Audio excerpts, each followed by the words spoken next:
Get away, Mickey.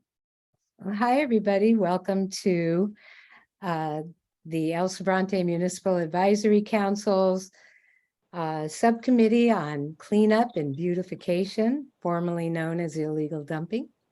My name's Mickey Norris. I'm a member of MAC as well.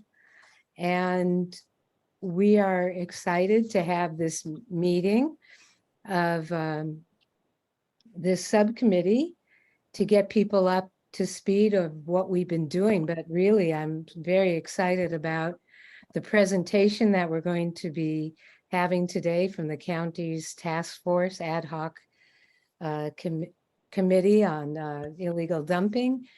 And so we'll find out what they have come up with as ways of dealing with this region-wide issue. And then we hope to get some more information about our dumpster day that's coming up this month, and also have a brainstorming session at the end to get everybody's input on how we can improve our efforts and what we can do, and maybe set some priorities for next year as well. So just to give you an overview of the what's been going on, I think since our last subcommittee meeting, we participated in the El Sobrante stroll. We were in the parade, and our green team, our El Sobrante 94803 green team, was recognized for our outstanding spirit. Yay. which came through in the rain and everything, even though fortunately the rain stopped when the parade was happening. So we did pretty good there, and we had a booth there and started handing out our new postcards and stickers. And our postcards are for our third Saturday cleanups. And also on the other side is a list of resources that people can tap into on how to get rid of their stuff, either through recycling or pickups or different things. So we're hoping to get that widely available to the community. We made up 2,500 copies of this postcard. So we will be dropping them off at businesses or giving them to people to hand out to your friends and neighbors and whoever else you think would benefit from getting this information. Then we held our National Coastal Cleanup Day the following week in order to give ourselves the opportunity to make a good outreach to the community at the stroll. So we held our cleanup day on September 24th. And it was very successful. We were able to fill a 40 cubic yard dumpster. Pretty incredible. We had fewer volunteers than the previous year, but yet we filled up twice as much trash. So we were excited about that. That was a collaboration between Spawners, our green team, and also SOS Richmond was a big help to us. They made an outreach to the encampments, dropped off trash bags in the area, and got their people there to fill them, and they picked it up, and then they went around and picked up more trash all over the place. So it was a really great collaboration, and we had also a band. We had music and we had food. We had Dynamite Dave and the Detonators, and that was a lot of fun. I have a video of our National Cleanup Day that I'd like to share. I don't know if it makes sense to do it now or maybe at the end of the meeting so we could keep going. It's about a 3-minute video. Anybody have any suggestions if you'd like to see it now or later? I think it's very inspiring, so I don't know. It's very inspiring, so maybe while everybody's still here, I don't know, it's up to you. Okay, well, why don't I just give if you don't mind, I'll share it. Ali Estrada made the video for us, and it was very cute. The thing I like about it is it just shows the community cleaning up mostly. So that was fun. So if I could share, I'll go ahead and share the screen while people are still coming on anyway. It's brilliant. It's really brilliant. Yeah, so maybe we'll have more people later on, and we'll share the link also to this video. Where is it? Look out for that weirdo who's dancing. And wait a second. You know what? I had it all set up and ready to go, but Oh, well. let me see where it is. Here it is. Let's see. Yeah, there we go.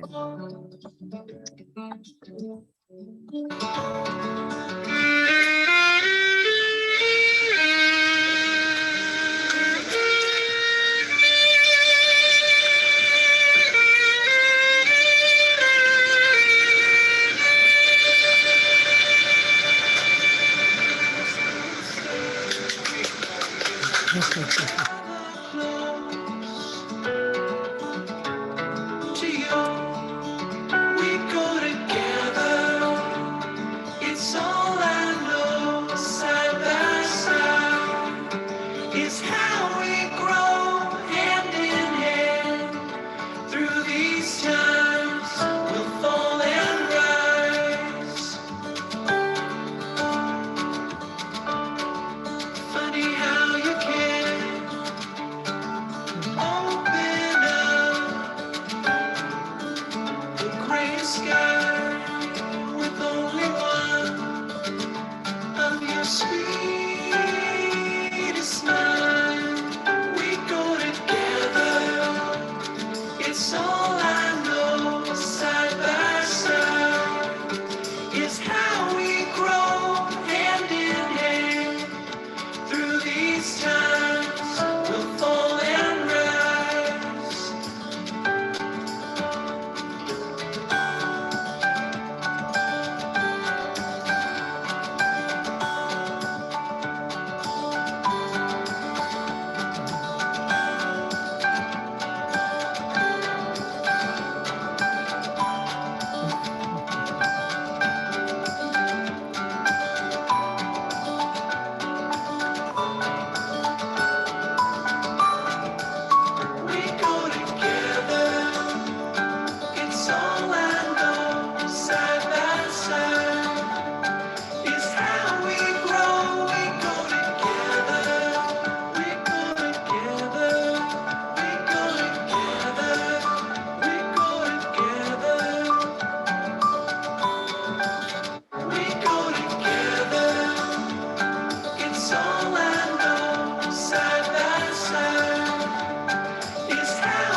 There it is.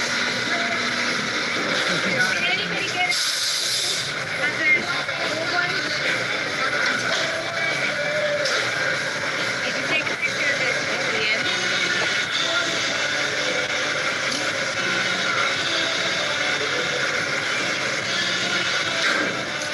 Thank you.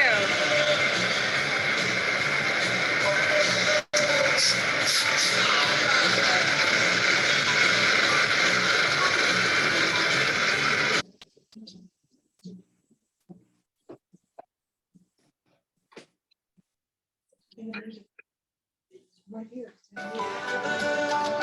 go together. We go together. We go together. Mm. Uh-oh.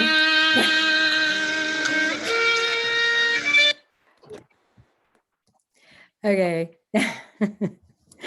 So thank you to everybody who participated in that. Hope you enjoyed the video.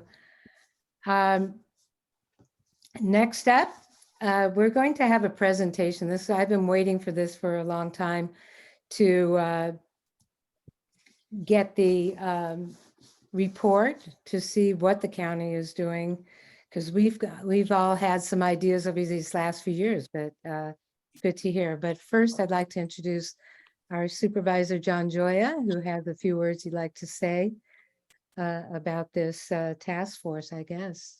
Thanks, Mickey. Thanks. So just very briefly, the county has been working on illegal dumping issues for many years, and it recently reorganized and reestablished a interdepartmental task force on illegal dumping that included recommendations on some state legislation and some discussions with Alameda County as well. This is a statewide problem. It's not unique to us in Contra Costa.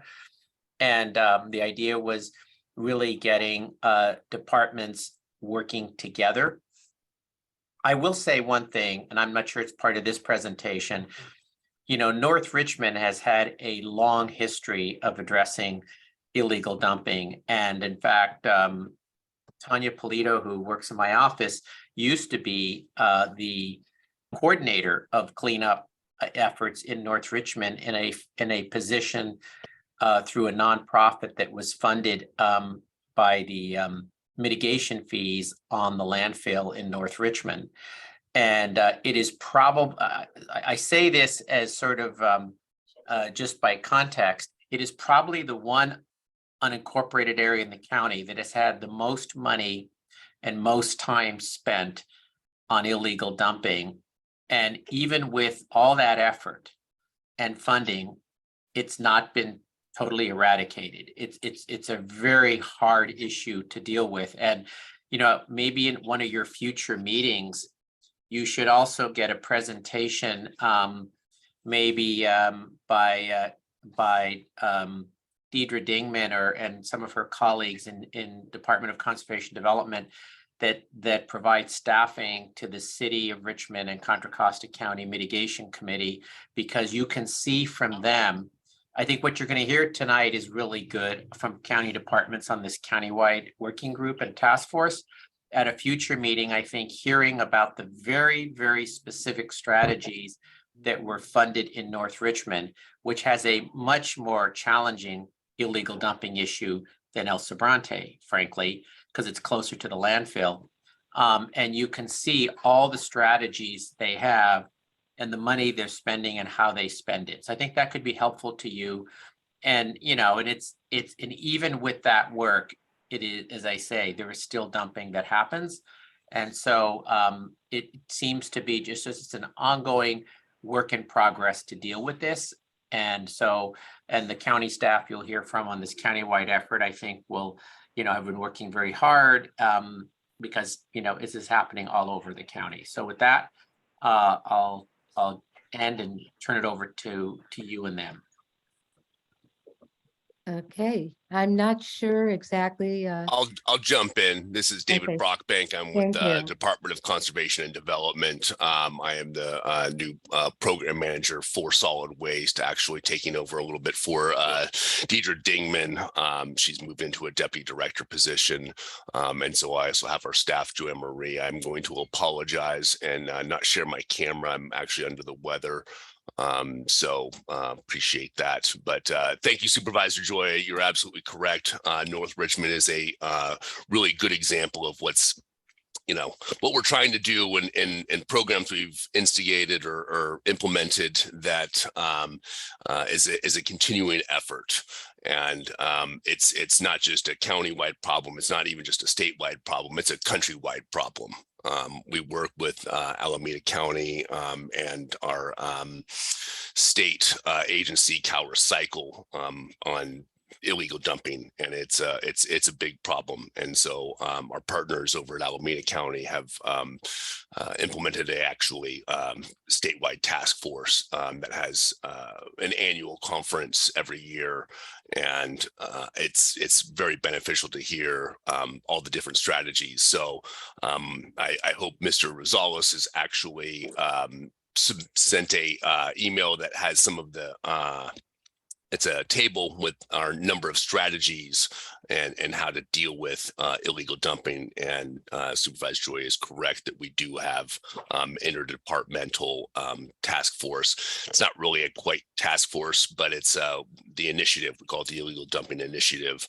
And the group that we meet with is the think tank. So we work with the Sheriff's Office, Public Works, Environmental Health, and the DA's office to combat illegal dumping. So my colleague, and she is our primary staff person for the illegal dumping think tank and the initiative, is going to share a brief presentation. We're here just to share this with you.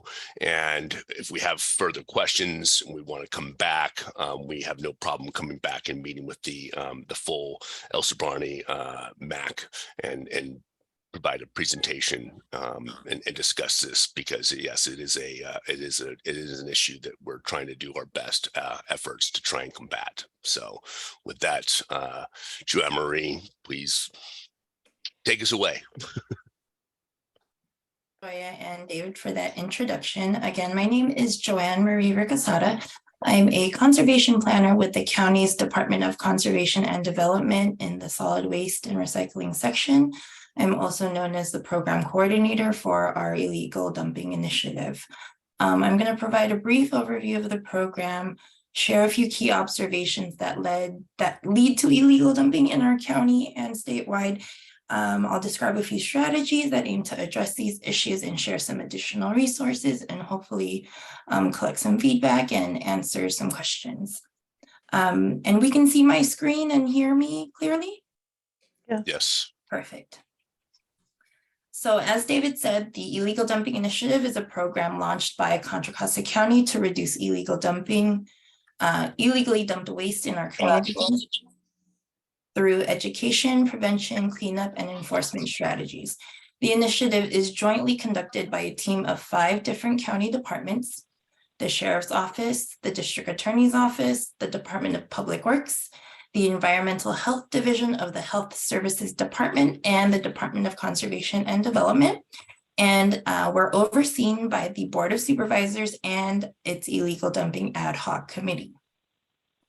Some of our key observations in who's the culprit, who participates in illegal dumping. On the residential side, we've noted that we're hearing that residents are unknowingly hiring unpermitted haulers. We also see that local residents experiencing evictions or having rental move outs. A lot of our multifamily properties don't have adequate cleanup services and adequate sized dumpsters. The most commonly dumped items are household garbage, furniture, mattresses, appliances, e-waste, vehicle boats, and hazardous wastes. On the opposite end with businesses, again, also businesses are hiring unpermitted haulers or running unpermitted hauling businesses. We're trying to crack down on illegal transfer stations and scrap yards. Some automobile and tire repair shops are illegally dumping their tires and oil rather than paying for proper disposal. And we are also getting construction and demolition debris being dumped by landscapers and contractors. And so I kind of touched on yard waste, construction debris, and tires are the most commonly dumped items. Some of the things that we're hearing as to why this is happening is a lot of common reasons are, people believe it saves money, that disposal is costly, when actually it is much more costly for the county to go in and clean everything up, pay our staff to do it and dump properly, versus when a resident or a business goes through proper disposal avenues. A lot of people say that convenient disposal is not an option and it's not available. They're unable to transport or transport their items to proper disposal site, as in there's no affordable pickup options. They really don't see a risk to dumping illegally. In the past, we're trying to rectify this, but people who dump don't get caught and don't get punished, and there's no consequence to it. And most who dump or hire others that end up dumping would make better choices if proper disposal was free and easy. So these past couple slides kind of helped form the strategies that we recommended to the board. And so one of our key observations is that because those who dump have different needs, different reasons why they do it, they have different things that they dump.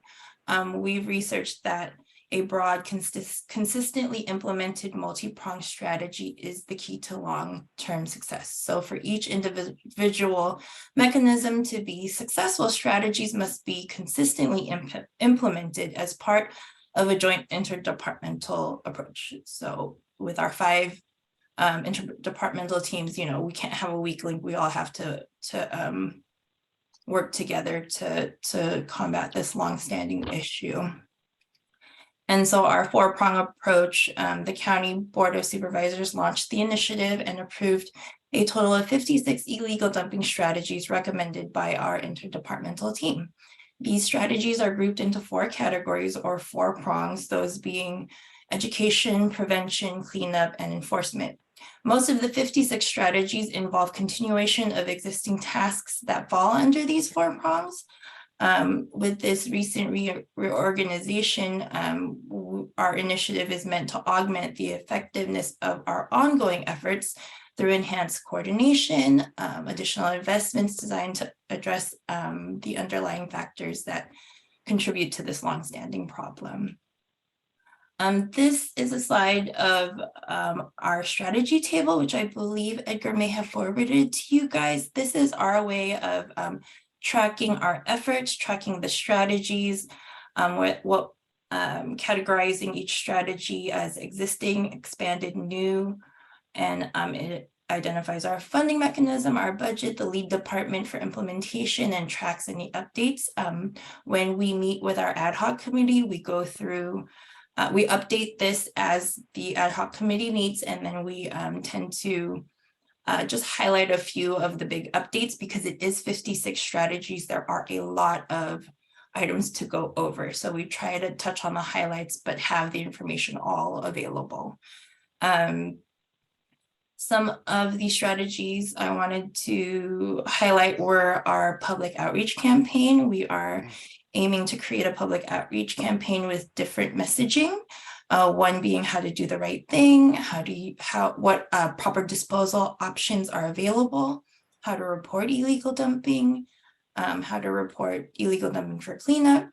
We've designed illegal dumping signage to show information about how to report, and we hope to post them at key entryways in near dumping hotspots, providing lighting and barricades around illegal hotspots. We have a derelict boat and RV abatement strategy that our code enforcement section implements, and they work with local towing companies to remove these boats. One of our newest ones is to dedicate law enforcement investigators in the form of per diem deputies and our district attorney's office to go after those doing the dumping maliciously and holding them accountable. We also have a surveillance camera strategy, and as Supervisor Joya mentioned earlier, that legislation trying to, part of the reason why illegal dumpers don't feel consequences or don't feel like they're going to get caught is because the laws aren't strong enough. Maybe we do get to prosecution, but it doesn't for whatever reason follow through. Along with our presentation of that illegal dumping strategy table at our ad hoc committee meetings, I've created this kind of visual dashboard. So I'll just touch on a few highlights. We recently got our Clean California grant, restricted grant agreement. We were awarded this grant to continue program implementation of some of the strategies that I mentioned earlier. Just in this past January to September period, we've received 593 illegal dumping incidents reported through our mobile citizen app. With legislation, the governor signed AB 2374, which allows for more tools in the toolbox for our legal system to hold our wrongdoers accountable. So one of those things is that they can now require that the illegal dumper pay to clean the property and to get rid of that material, which wasn't required before.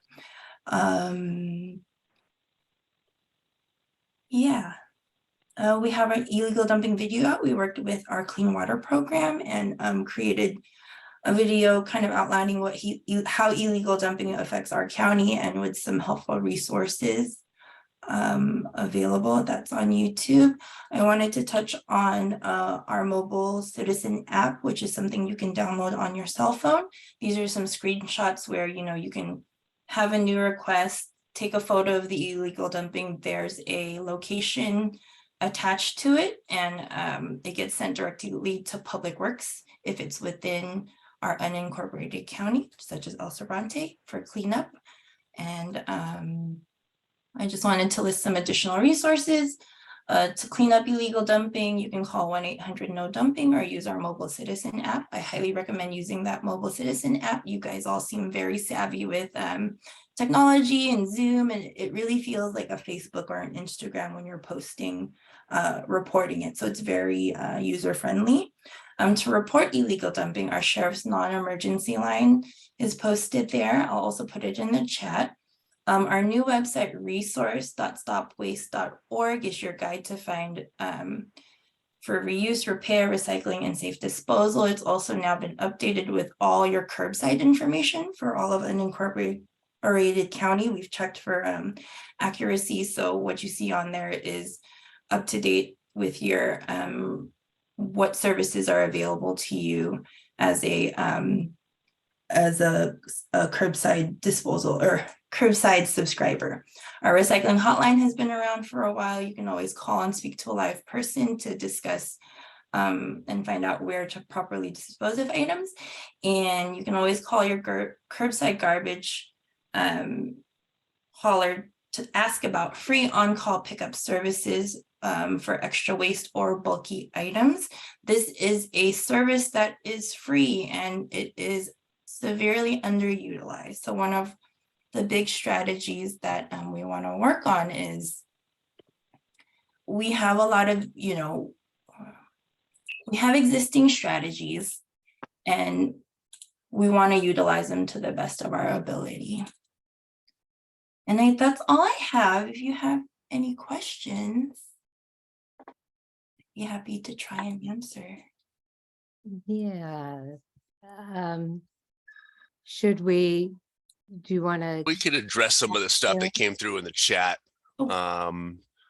Sorry, second.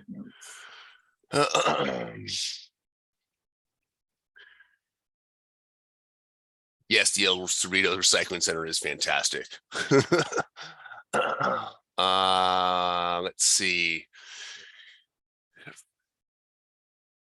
As far as the illegal dumping, or at least any of the dump fees at West County, yes, they can be pricey. Unfortunately, it's not county controlled. They have been a great partner with us.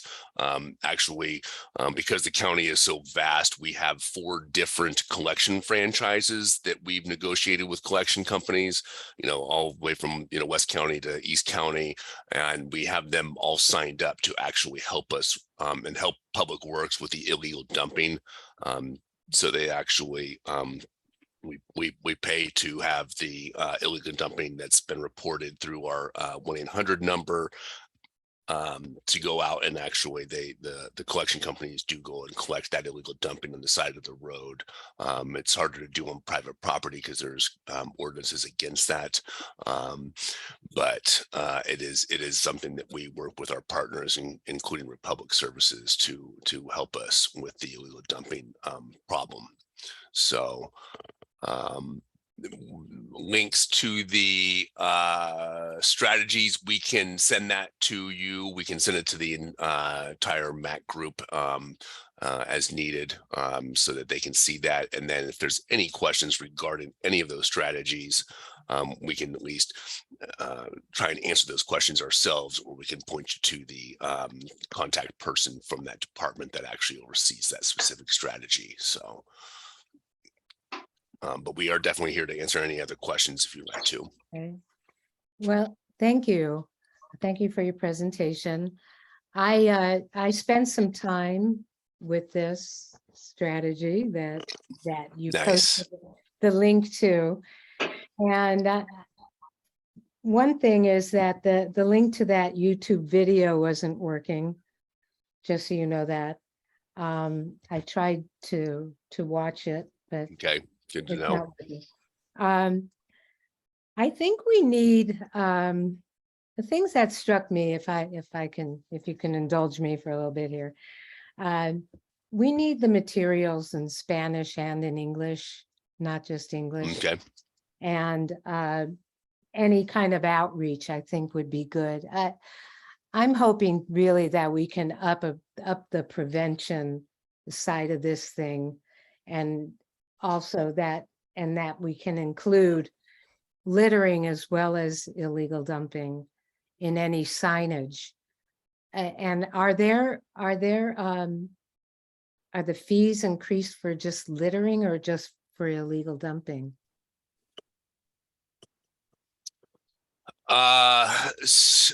Joe Marie, you might be able to answer this better than I can. It's really hard to prosecute illegal dumping because there's so much evidence involved.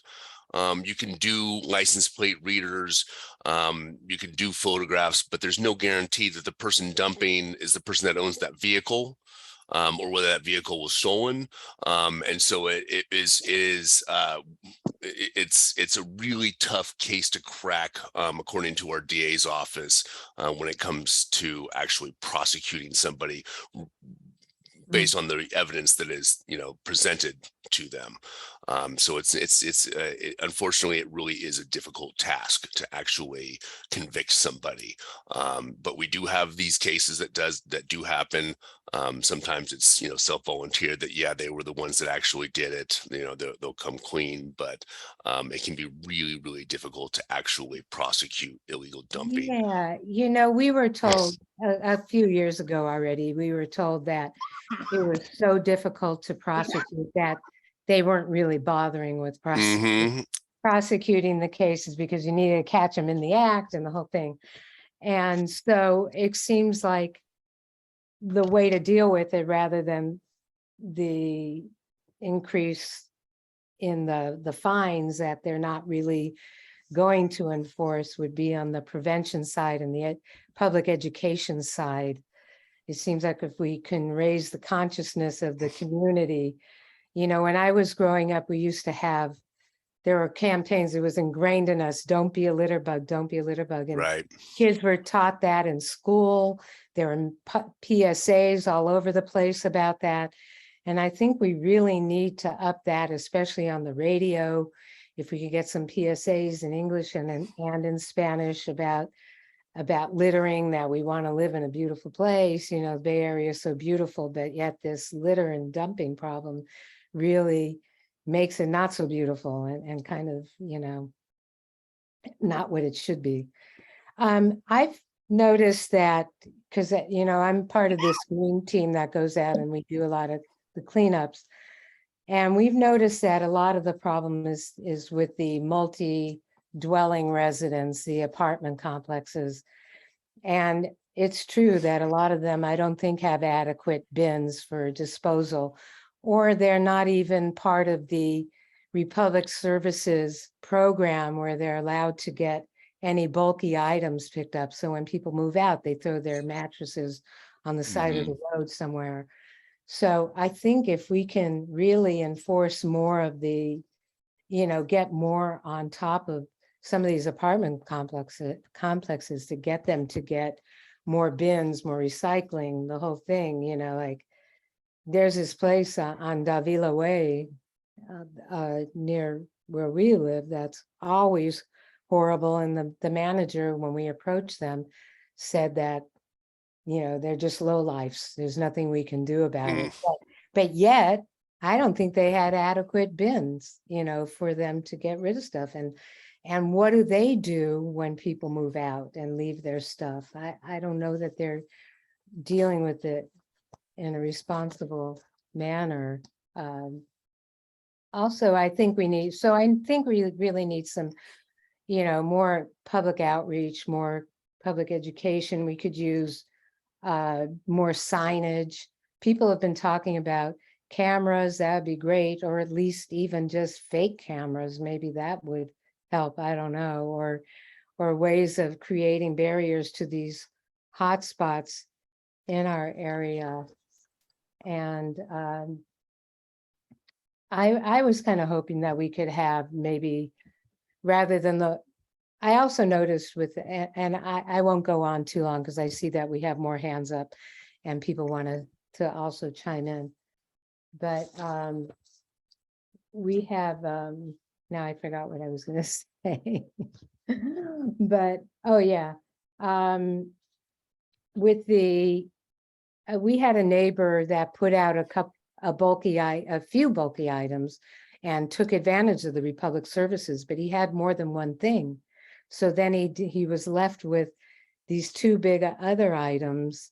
And it seems like if we could increase how many bulky items people can drop off with that, it would be helpful. Or have some vouchers, something like that, to give people a voucher to use, to bring to the dump, to get those fees waived once a year or twice a year. That would be a big help. So before I continue on, I see John Joya has his hand up, and then Yeah, and I'm sorry I had to walk out on some of the presentation because of a meeting going on in my conference room, but I wanted to just sort of reflect on some of the experience in North Richmond, because a lot of these ideas, which are important and good, you know, it's still doesn't seem to always address, and you know, this is always very frustrating. But one of the things in my conversations with Republic Services and our experience in North Richmond is that a lot of the illegal dumping also happens from haulers. And I don't know if the presentation talked about this, but you know, we did put in effect. So let me just show how difficult this is. So people, you know, hire a hauler to go remove stuff. And often, you know, they are not licensed, or, you know, and what they will do is take things and then dump them somewhere rather than paying the dump fee. And these are people who are in business, right? So we instituted a licensing program. And I don't know if David, you addressed this, very few people went out and obtained a license. And we were hoping every city would have a similar program. And so I have to say, enforcement has been really hard. Cameras sounds like a good idea. I can tell you in North Richmond, which is a relatively small, compact area, cameras have not been effective because people got to know where the cameras were and dumped somewhere else. And you can't put a camera on every corner. And so there's a disconnect between sometimes the ideas we come up with and what actually works. So while cameras, may have some value, they haven't proven to solve the problem. And in North Richmond, because of the proximity to the dump, everybody has an ability to have a voucher on an unlimited basis and have their large items picked up. And the dumping there may be, again, and people know about the vouchers, but the haulers may be taking something not from North Richmond residents, some of it is, others from residents in other parts of the county, and then they drop off in isolated places. And we've talked to the DA over time on this. I've had personal conversations with a couple of DAs on this, and they find it difficult to get the evidence to prosecute. And we've talked to judges about this, who are also, very hesitant, to really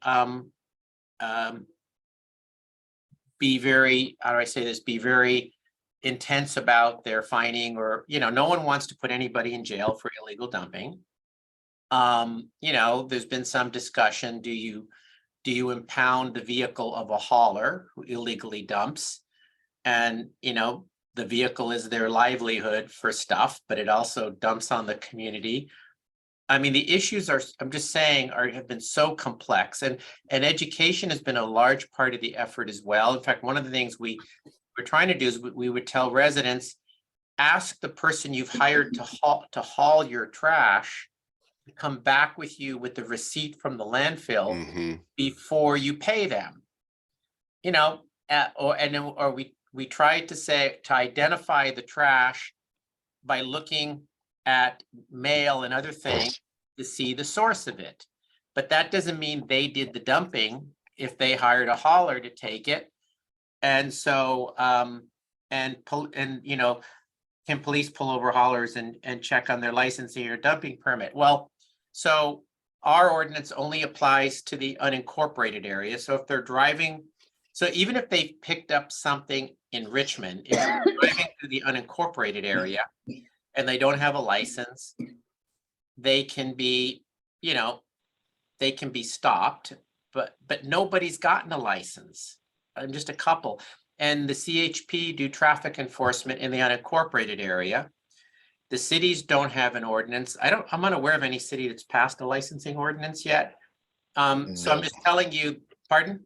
No, they have not. No, we've been our encouraging ordinance, we've done it. them. And so the folks in cities driving through cities, that they're not required to have it. And so you have a patchwork, you don't have a consistent enforcement mechanism.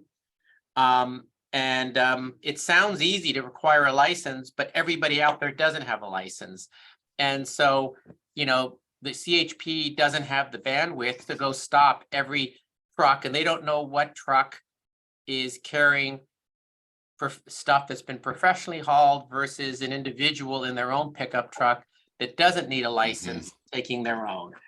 And the fees, let me just say, the fee, even in North Richmond, where everybody has their dumping paid for, it's an issue. And then there is a way, I think, was it once or twice a year you can call Republic? Is it twice? And and you put stuff out on the sidewalk, and they pick it up for free, bulky item pickup. I forget whether it's once or twice a year.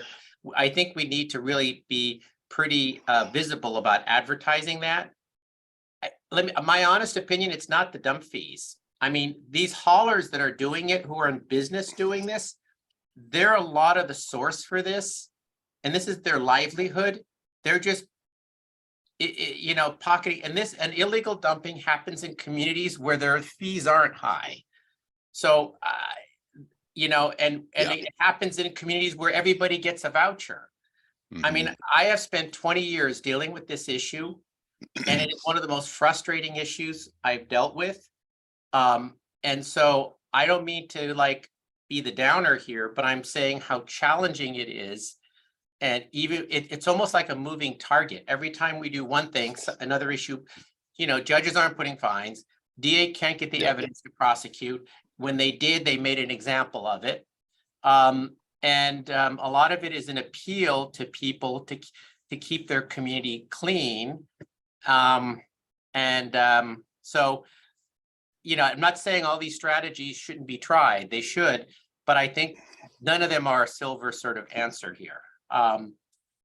There needs to be much more statewide. I think that's one thing I believe in seeing this. If you're just doing regulations city by city, it's so hard to enforce it. And this is why I think Contra Costa and Alameda have talked together on this. And if we had some statewide laws that were very clear about licensing, that would be, I mean, you know, it doesn't make any sense for us to do this. And then there's 19 cities in Contra Costa and none of them require licenses for haulers. So that's public education is really important too. Thank you. Yeah, Sue, did you want to? So I had a couple of questions. I mentioned this before, but I think it might be helpful at sort of frequent dump sites for us to have a notice of not only we're watching you and this is illegal, but also this is how you can deal with it legally. Because there will at least be some people who would prefer to do it legally and who may well be really confused about what services are in fact available, particularly I think with regard to hazardous wastes, and like, you know, loads of paint cans, stuff that and mattresses I think is a huge confusing one. Pianos, Republic Services won't take, and it costs at least $600 to get rid of a piano. I'm just saying. So having a notice with some kind of either website or QR code or something where people can quickly find out what can you do legally. That's my first idea. And secondly, I think that a licensing program for haulers is going to be one way to try and ensure that consumers know what they're getting. And then my next question is, who do we pressure at state level? Well, I can tell you the last answer is just getting the legislators to do it. I mean, I think part of it is working with legislators. And remember, we have publicized the requirement about licensing, but people don't get the license. And CHP doesn't have the bandwidth to enforce it. And, you know, and if they say I'm coming from a city that doesn't have a license requirement, I mean, that's part of all this needs to be statewide. I've come to the belief we really do need, So I'm asking, how do we start exerting some pressure for that? Would we go through Garamendi? No, not at all. It'd be through the state legislators, like Buffy Wicks, Nancy Skinner. And I don't know, David, if the group has developed any other legislative ideas, including statewide licensing. I haven't seen it come on a statewide level, but since we adopted our non-franchise hauler ordinance, we have extended this invite and asking the other cities within the county at our AB 939 meetings to take a look at our ordinance and look at adopting it. And the only thing that comes somewhat close is our Central County Solid Waste Authority, where they have their own sort of, but it's only regarding construction and demolition debris that you need to have a permit to haul that material. But yeah, a lot of the other cities have not jumped on board yet, but it's something that we're continuing to do. And I think one of the things we know, anybody who dumps this stuff on a vacant lot, they know what they're doing is illegal.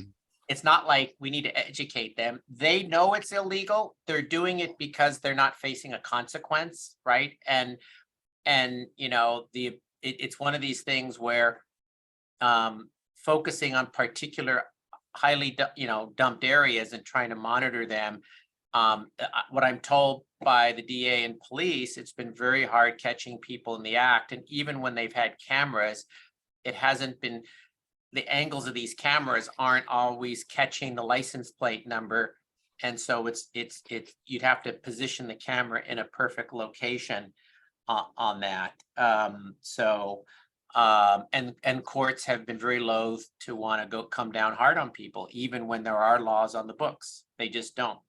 Yep, that is definitely one of the issues. Is it's one thing to bring a case to prosecution, and it's not always what the courts wanted to actually go after and spend their time on. They've got other I mean, issues. increasing fines and penalties isn't going to solve it. There are Right. consequences that they're just not being imposed, and there's not enough enforcement on it. And people go to isolated areas. Yep. Have you had any data about what % of the big bulky items illegally dumped are the haulers versus a homeowner or a renter or individual? Tough to say, but I would suspect most of it is actually from illegal haulers and not as much self haulers. I mean, that does happen for sure, but I think the vast majority, that go to the hot spots are going to be illegal haulers. I mean, Republic tells me that they think overwhelmingly most of this are illegal. The folks that have a truck in which it says hauler and they've painted I mean, I think that's why I'm saying telling residents to not illegally dump, I think they mostly get it. And it's controlling the people doing the hauling. And we're not going to solve this problem with city by city licensing, period, end of story. It has to be statewide. And I know we need to work on that. I think that should be a priority. But that also means law enforcement needs, in a city, it's a police department. In the unincorporated area, it's CHP, has to have the bandwidth to be able to enforce those things.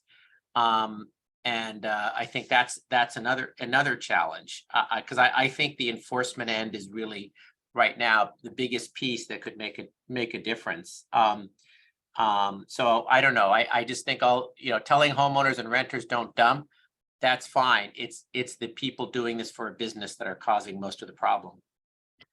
I would agree that is a big problem, but what I see and what I report are just small little dumps even.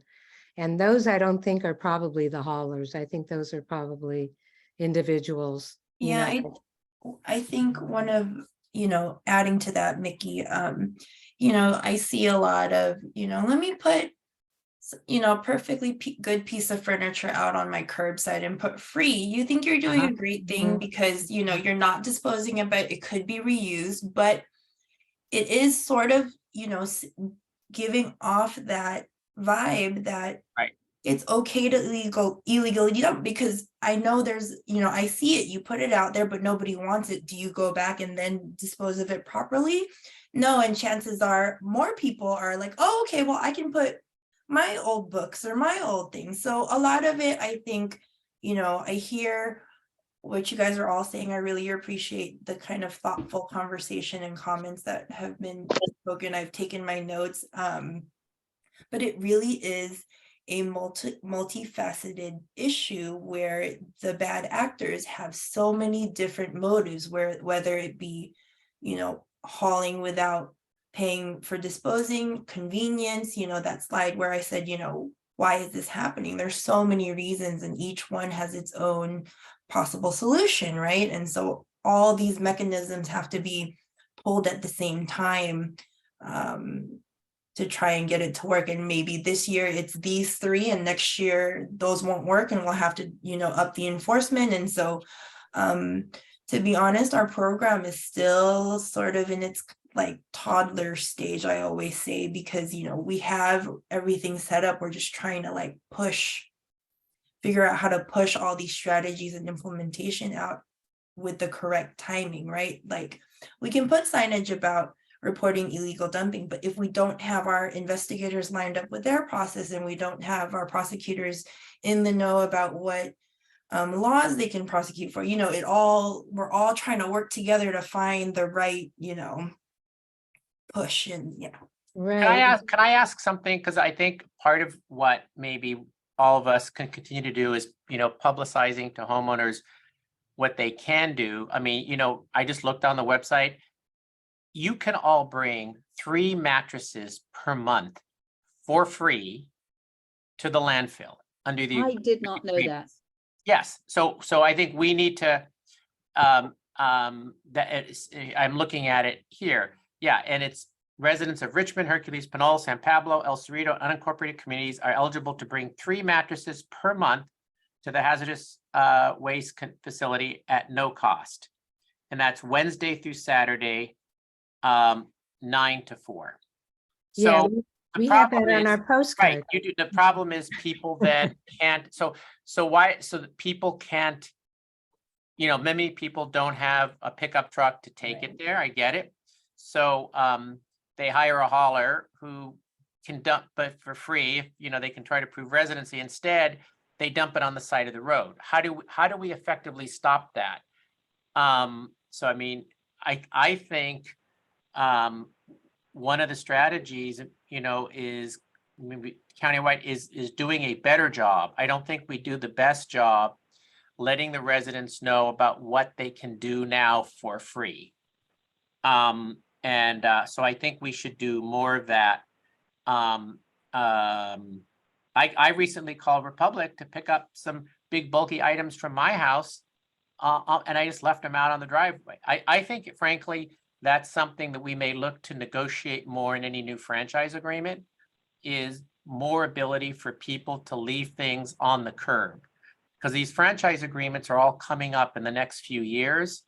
And I think the more we can do to get residents to be able to dispose of things without hiring a hauler, but put it on their curb, may be a good way to address that. Yeah. Yeah, sure. very good. Our Okay. public outreach campaign really wants to focus on how to report, how to do the right thing, which means utilizing the services that are already available to you for free or low cost. And the outreach should really go into schools, because middle schoolers are extremely effective. They did a lot with recycling and, trying to educate people about what to do with big items is a huge deal, and what the environmental consequences of not doing it, blah, blah, blah. So that is another place where we could push. But I'm not willing to just go, oh, well, we can't enforce it, so meh. There are too many problems. I mean, I think we really are committed to doing something. And, if we have some kind of licensing thing and the CHP can more easily pick people up and say, show me your license, then that becomes something that is relatively quick for them to do. And it becomes the norm. And so maybe pushing to get this kind of thing going at the state level is worth our time and while, as well as the education piece of it. I'm perfectly happy to, to go and talk with Buffy Wicks, Nancy Skinner, or whoever else. Especially I think your that stuff, Joanne Marie, with your data that you have. I think it's really important data. I think we're strongest when we get many of the counties like Alameda and Contra Costa to just put together a legislative package on this and say, hey, here's an idea. And I mean, it shouldn't take all of you to have to go to them. We should be developing that proposal as two counties and getting them to carry something on that, because that's when they're most likely to do it, right? And by the way, I noticed everyone has 2 items. Twice a year can get them to come out and pick up stuff from your curb. But I think that's only the 15 bags twice a year, but it might just be one bulky item a year. Yeah. And I think we need to increase that. How Yeah, many? I think I think it may be one bulky item per pickup, but you're right, it's not one bulky item per calendar year. You're right. And then I agree with you. This is on my list for the next time we negotiate, and it should be hopefully all the cities. I think hopefully we'll see more of this in the franchise agreement. Great. Chris, did you want to say something? Yeah, right.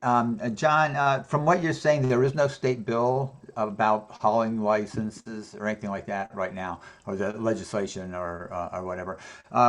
You know, Nancy Skinner sent out something that said there ought to be a law, and she's inviting people to recommend a law. Isn't that right, Mickey? I think it was Buffy Wicks. Yeah, but let me be honest about all this. If a bunch of counties in their area come up with a proposal, we just need to find a legislator who's going to carry it. And again, I haven't followed all the legislative proposals that the countywide committee is coming up with. I don't know, David, if there's been discussion on statewide licensing. I think that would be both to Joanne Marie and to David. I think that would make some sense, is to have that licensing. I can tell you, we work to get penalties and requirements. You know, all the people that are stealing copper and then go give it to an illegal, you know, to one of these companies that then they get money for it. We faced opposition from industry, those companies, from, you know, requiring that people show ID and where they got their copper. So, I mean, these bills aren't always easy, but yeah, I think, you know, there's going to be businesses that will come out and fight the licensing requirement, but I think we should be prepared for that. Right. Well, okay. So, but my point was being that we should be telling these legislators, putting some pressure on them, and we've got this she's got something going. So if we can just say to her, you know, this is what we want, then you get hit her with a 3-county proposal. That seems like a pretty strong. Yeah, I think that would be something, David, we put on our especially if we can start agenda. lobbying some other people too. Although I think Buffy Wicks is our whole area, right, Mickey? So I'm sending an email now to someone in our county administrator's office who's actually, we're putting together our legislative proposal package now to sort of make sure that this is on the list. So you don't have to do it. It'll be on our list. Okay, and so is their license plate readers different from other cameras? Because I mean, I always hear about we've got all these license plate readers, but now you're saying that part of the problem is not catching license plates. Because to me, I think that if for a lot of people, if they do something and they get a letter in the mail saying, hey, your car was spotted at an illegal dump, we just want to let you know that it's $1,000 fine if we see it there again, you know, whether how you enforce it is being well, I think the technology still has to improve for there's license plate readers at the toll plaza, but I don't know where do you put them for dumping? There's a reason our carpool lanes are filled up, is because there's a lot of people who don't belong in those carpool lanes, and there's no license plate reader is going to be able to, the technology doesn't exist very well to identify those people. So I think with the technology getting better, I don't know if it gets better, but people dump everywhere. You'd have to have license plate readers everywhere, and that becomes a privacy issue. So I don't know when the people are dumping too. I mean, you could see the car going through, but you don't know what time to dump. It sounds easy. I'm just saying that the practical thing of implementing, it's one thing to put license plate readers at the toll plaza. It's another thing to say where you put them to catch illegal dumpers. I mean, cameras. Okay, and then also, since I had the pleasure of talking with you about this directly, John, as a county person, it's like, what kind of county youth outreach programs are there, and how can we get something into the schools on this? I know we talk about this a lot, but I was wondering, does the county have a voice in that, and can we like ask the county to do something to get information to schools, or to somehow use them as I think the Contra Costa Office of Education, which is a different entity, would be better placed, because they're the ones that have the contact with the school district. I don't know to our county team whether what's been their effort on that. And would we have like some county youth outreach programs that we might be able to network with, the way you suggested, this Office of Education? So I can't speak to our illegal dumping efforts, but I also work on the Envision Contra Costa 2040 team for the general plan update. And we found it very difficult to get into schools. We really were on the good graces of the school districts to allow us to. They're very conservative and strict about what they allow to go home with their students. So in the short amount of time that we had and the resources to get the outreach and input that we needed out for the general plan, we just kept hitting so many roadblocks. But that's definitely an avenue that I would like to pursue for sure getting into schools, because you know, if you're talking to a child, they're talking to their parents, they're talking to their aunts, their uncles, everybody. So Yeah. we're just trying to figure out what again, this seems avenue like- to get in there. I think Supervisor Joya made a good suggestion about going through the county Office of Education, which I've noted. Yeah, and I believe that a lot of change comes from having pressure campaigns, and so I think that that gives us a target. And if you can join with us, and we could have a combination of, you know, the council and your group, and maybe some support from the supervisors, I think that's the way we might be able to get that moving forward a little bit. And I just want to echo one thing that you said, Joanne Marie, about the free drop off. I mean, people stick stuff outside and they think it's for free, and sometimes put the sign, sometimes they don't even bother with the sign, and they just think somebody's going to see it and love it. And I don't know how often people actually pick it up, but I agree with you that that is a lot of how people kind of excuse themselves for putting it out like that and not dealing with it otherwise. And it made me think, well, maybe we could have somewhere where people could bring stuff that they thought was reusable. And I know you'd end up with a bunch of trash there because they're going to bring trash along with the stuff that's reusable. So it's not a perfect solution, but I know solid waste. we have a drop-off bin. I don't know who runs it, but it's constantly overflowing with stuff, a lot of which is not usable stuff. And so, but somehow it seems like, you know, part of I think they have a reusable stuff section in the El Cerrito recycling or something like that. There may be some other places around, but maybe that's a way of mitigating a little bit. Yeah, we at Solid Waste really promote buy nothing groups. Yeah, right. Yeah. We really, really promote that because that's easy. It goes from house to house. You figure out, you know, without an exchange of money, it's. Yeah, those are great. The Buy Nothing Facebook groups. If you Google Buy Nothing, you'll see many community. It's very active in El Cerrito. I know people in El Cerrito that use it a lot. That's Facebook. Okay. I'm sure industry would sponsor that. Okay. The Buy Nothing group is a pretty good thing. network. Yeah, on Facebook, I see people use it a lot. Right. Right. Yeah, I know. There's only was something besides Facebook I like better right off the bat. Or I mean, to be honest, Nextdoor is a really good place to do a lot of this publicizing stuff, I believe.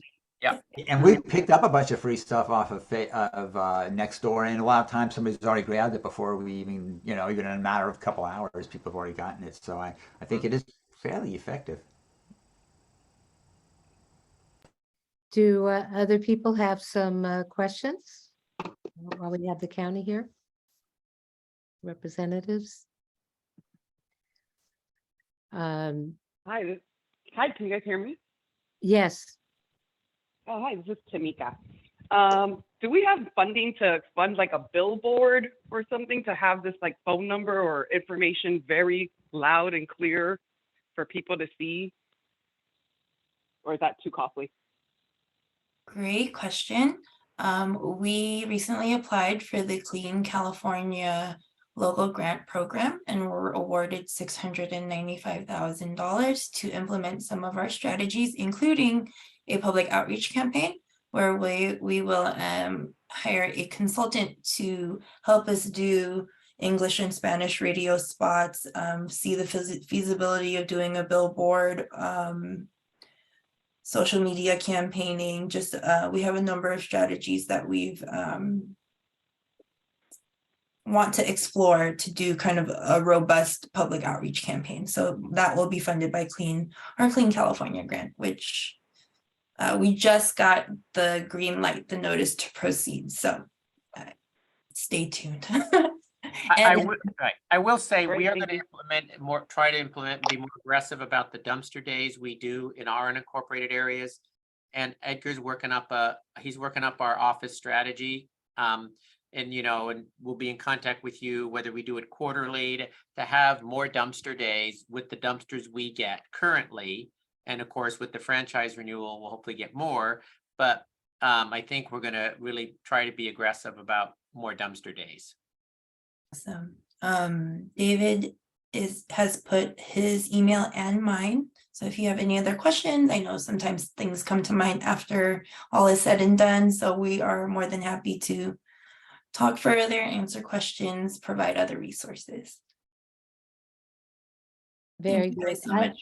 I was concerned I was also had high hopes for the Clean California initiative, hoping that they would hire more more workers to pick up the trash along the freeways or even in the communities too. Is that something that they're not doing, or is it they do have funding available for hiring crews to pick it up? Or in the past, I think there was community service programs that people could plug in and work off some of their fines in the criminal justice system and things like that. Is that something that is out there these days, or? I haven't spoken to our District 4 manager in quite a while, but I do know that I know Edgar and I and a couple other cities were trying to coordinate additional community cleanups. Caltrans has a number of other strategies under this Clean California program umbrella, other than the local grant program, one of them being increased cleanups along Caltrans property. And I think there was a Clean Streets initiative, but I haven't heard much lately. But I do, like Mickey, what you're saying is ringing a bell for me, but I just don't have all that information yet. But if you look up Clean California, there's a whole program website. They have so much more information. Okay, I'll check that out. So if there's any more, oh, I see there is a question. Randy. Hi, it's Randy. Can you hear me? Yeah. Okay, so it's Randy from SOS, and to answer your question about people, how to work, what can we maybe get a community service program? SOS. I'm going to kind of blow our own horn here, but SOS hires a lot of people that are homeless, or mostly homeless, and that have some backgrounds. And the more people we hire from that area to hire, and we pick up trash all around town, and including your area, and that's one way to keep on getting more work done. I don't know how to address the problem at its source, but afterwards, SOS is a good alternative, and other programs like SOS, where you hire people that need jobs and are homeless, and they contribute to the community and they solve a problem. Yay. I think, yeah, you've been good partners with us, and at least on our on our cleanup, some of our cleanup days. And we're going to have a meeting. I think Daniel Barth is going to be pulling together a meeting of different groups and stakeholders, I guess, to see how we can coordinate our strategies and really, utilize SOS Richmond and help. Hopefully they'll get more funding so that they can and increase their outreach, because I don't know if it's limited to Richmond or not really, or how to get around it, or how to coordinate San Pablo with Richmond, with unincorporated, and getting us all working together. It's been really challenging. One of the big challenges is when we're reporting dumping, and then it's like, okay, I'm reporting it on Mobile Citizen, that's unincorporated, but then this could be Richmond or it could be San Pablo, and they're not really talking to each other when people are reporting. But I am looking forward to this meeting with SOS Richmond to see how we can, really improve what we're doing and up what we're doing, because I think it is a good resource to be hiring people who could use that kind of work as well. Right, and I think we have to admit that there's politics involved. We need politics, but we also need not politics. It's one of those kind of problems. But I'm glad that you're on our side. Definitely, we need to be partners in this. We need as many groups as possible to coordinate and to work together to address this. Yes, I see that. Thank you. That's what's the best. Okay, so thank you. Anybody else have any other questions before they want to take off? All right, very good. Thank you so much. And we'll be in touch. It was real informative for us. And I'm sure we'll have some questions for you in the future. Okay, So thank you guys so much. Have a good Thank evening. you. Thank you. So next on the agenda is Edgar, are you going to talk about the dumpster days coming up? Yes. Or? So as John mentioned, we have an allowance of dumpsters and we have a couple of left before the year ends. And we wanted to take advantage of that and use them for our unincorporated areas. And the one that we have allocated for El Sobrante, so we have 3 dumpsters that are 20-yard square feet, and we're going to use those for trash. And the date that we have, so save the date, it's November 19th, Saturday, from 8 a.m. to Saturday to noon, or whenever they are filled up. And that's going to be at the Moose Lounge on 4660 Appian Way, El Sobrante. We have a flyer, and I'll share it with the group, and we'll also do we'll be promoting it on our newsletter and on social media on the items that is accepted and the items that are not accepted to be done. So this dumpster day will be for the residents of El Sobrante and Rollingwood. We will be checking IDs or any kind of proof of residency within those 2 communities. And that's going to be again on November 19th.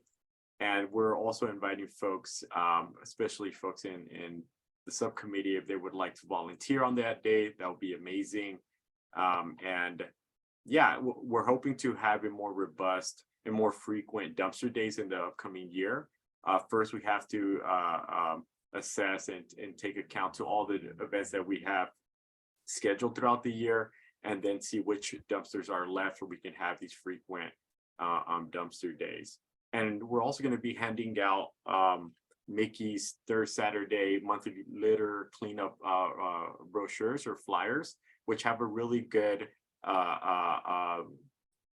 info on the back of the flyer that ranges everything from when are the monthly cleanup events to where you can have free bulk items picked up from your home, mattress drop-off centers, and so on and so forth, which I think is really neat because Mickey included a QR code so folks can always just scan that. So we'll be sharing that as well as other information during the dumpster day. So again, that's November 19th at 8 a.m. to noon. But if they get filled up sooner, then we'll end a little bit sooner. So basically, we'll have 3 20-yard ones available to us for this. Yes, 3 20-yard ones, but they might be in the form of 1 20-yard dumpster and 1 40-yard dumpster. Oh, okay. Mhm. Very good. Thank you. Is anybody here? Okay, so that is the same day as our 3rd Saturday cleanup. That we originally were thinking, well, maybe we can move the cleanup to the Moose Lodge for this one, but our team decided that it was better just to keep it consistent so people know to come to the library on that day. So we will have a cleanup happening at the same time, but I'm wondering if there's anybody here. But what we need I think actually we need help on volunteers at the dumpster site. So it would be helpful for some of your volunteers, and Ed, you can work with Edgar on this to actually help, because we don't have staffing these are done by volunteers. Right. To actually help people that's as people drop off their material. Can you dedicate some folks to that? Yeah, so rather dedicate, instead of having folks pick up trash, you can have a certain number of them actually at the dumpsters helping people unload their material. Yeah. Well, I think I'll do that, Mick. I'm happy to do that. Okay, and I'm happy to help out maybe not at 8 o'clock, but a little bit later. And I think Chris is willing. I think we do want to have a team still going out and cleaning up. Terry, did you want to say something about this? Terry, are you there? If you are, you're muted. I see your hand up because she's part of the team. Are there a certain number of people you looking for, or what? How Because many do we need what a Mika's year? saying, we want to have the cleanup too. Yeah. Obviously. So Okay, I'm unmuted. How many do we these need? these events usually require anything from 6 to 8 or 9 volunteers, and that's going to be someone helping out with traffic, checking people's proof of residence, whether they're in El Sobrante or Rollingwood, helping out in the dumpsters, and also a runner. So yeah, so anything from 6 to 9 will be ideal. And of course, if we have more folks than we need, then we'll, if they want to stick around, that'll be great. If not, that's fine as well. But the more, the merrier. All right, now I have my unmuted. So I'm willing, since I get up early, I'm willing to be there at 8 until 9:30, and then I'll go to the library from there. So, My only comment is, I think it's good you're doing a cleanup, but the more you get people to do this, the less of that ends up you have to get on the street and pick up. So, I mean, I would, hopefully you can prioritize whatever, a certain number to go there. Because the more we can do, often we can do this and get people to dump in these dumpsters, then they won't be hiring illegal haulers and you'll have to pick it up later rather than earlier. that's a good point. So, I mean, I just think it's a good preventative investment. If we're gonna have the dumpsters more frequently, this is a great use of volunteers, so it doesn't end up in the streets and you're out picking it up afterwards. And it also, I agree, and it also solves, perhaps could help us with the fact that apartments don't get the bulky item pickup. You know, maybe we should focus on people at the apartments to get information to when we're doing these during the year. I like the idea of doing more of them. I don't think they should always be when we're doing the cleanup though, because it takes a lot of people to clean up too, as you know. Okay, so you've got Terry in the morning. You got Sue. Chris and I are willing to help. Chris, I don't know what your ophthalmologist said about your eyes and if you could bend over and lift heavy weights or where you're at with that. Chris just had cataract surgery. So is that an issue for you now? I'll have to check with her, and she gave me that sheet Yeah. that says when I can do I stuff. mean, Chris has been a wonderful helper inside the dumpster, but I don't know if he can be the person for that. And it won't, I'm not a good person for that. I could help with the IDs or the, IDing and passing out information. Randy will come. Randy will be there. I'll get in the dumpster. Yay, Randy. Okay. All right. I'll be there. I'll be at the dumpster. Okay. Oh, that's Thank you. Ramon. Thank you, Ramon. Yep. So what time would you be able to get there? Well, they open at 8, but I'll be there at 8. Okay. So we could just have, Terry will go back to the library after 9:30. Yeah, Ken should stay at the library. Ken Yeah, will Ken be at will the be there, so library. I'll go and just check on things there. And then maybe we Yeah. can see if Maggie, she can't do heavy stuff or whatever, but she might be able to do like checking ID or something for us. Yeah, too. I don't know if she's available that I weekend don't know. or not. No So problem. we'll put out the word and we'll try to get more people. I don't know if this is something that SOS Richmond can help with it more, aside from Randy, if we could get another person. I'll definitely bring it up at our next meeting here tomorrow, and we'll talk about it. See That'd what be we can great. do. Okay. That'd be great. Yeah. Okay. All right. So Miki, try to get can I more. ask a quick question? Yes. So is the green team the main source of volunteers for dumpster day and our cleanup day at the same time? It looks like it. Okay, I was just curious. There may be other folks. I know Edgar, who have we had in the past at some of these? So Honors. Some of the MAC members have come, I know. Right, the MAC members, and I also met with some of the spawners to see if they were able to make it, and they said they were going to try to they were going to spread the word and get back to me. So I want to say that the main folks that we're hoping that would volunteer would be MAC members, potentially the spawners and the green team. So yeah, those are the folks we're hoping that can volunteer. do we have any contacts with like other groups like scouts or that might be able to help or The Elks Club or the Moose Lodge or any of those. yeah, Rotary Club? I know we have some, I don't know if there's people who are, concerned with The, service. Yeah, the Rotary in El Sobrante disbanded. it disbanded. Yeah, Okay. Guess we they don't have. invited me to join up at the Richmond. So, but I didn't go. Mickey, you got some hands up. Okay, I think those hands were previous hands. I don't know. Randy, did you want to add something else, or Terry, your hands are still up? No, Oh, I don't know how to make my hand go away. I don't know how to make my hand go away either. I think when you You go down to reactions at the bottom, there's a hand lower thing. yeah. I lowered it. Okay, so I see that the people on this call pretty much are people that we're in touch with in general. And I see Sue has to leave pretty soon. Do we want to get to the number 4 on our agenda, or do we want to just kind of save that for another day if this is too much? People are getting tired.